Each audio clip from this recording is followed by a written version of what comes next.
Dracula stealing my heart. Claudine Wolf, you make me holler at the moon. Girl, you're a finest fish in this lagoon. I clear the Nile, you so beguiled, even though you act so vile. And Deuce has stone cold style. These are my boobs, my skeleton crew, a little strange, but so are you.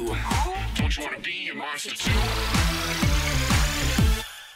Sunt Spectra Parergeist și aceasta e o poveste cu săsii de la Liceul Monștrilor. Liceele de vârcolaci și vampiri au fost unii la gâtul celorlalți multe sute de ani. Se poate spune că războiul s-a terminat aici, la Liceul Monștrilor. Aceasta este povestea. Ne-am transferat la Liceul Monștrilor dintr-o școală numai cu vampiri. Nu a fost tocmai ușor.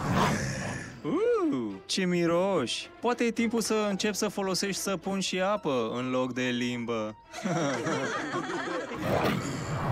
Poate că am fost puțin răutăcioși. Nici noi n-am fost mai prejos. Asta e pajiștea noastră, ai înțeles, vampirosule? Usturoiul face niște coșuri mega monstruoase vampirilor. Era atât de încărcat de volți, încât orice lucru mic putea declanșa o bătălie imensă. E purtătoare de boli! Ce? Mai auzit? Baia asta e doar pentru vampiri. Afară! Nu poți face asta!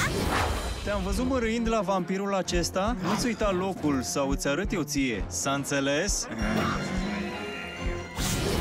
Asta se termină azi. De acord, nu putem continua așa. Azi, sala de sport, Lapus.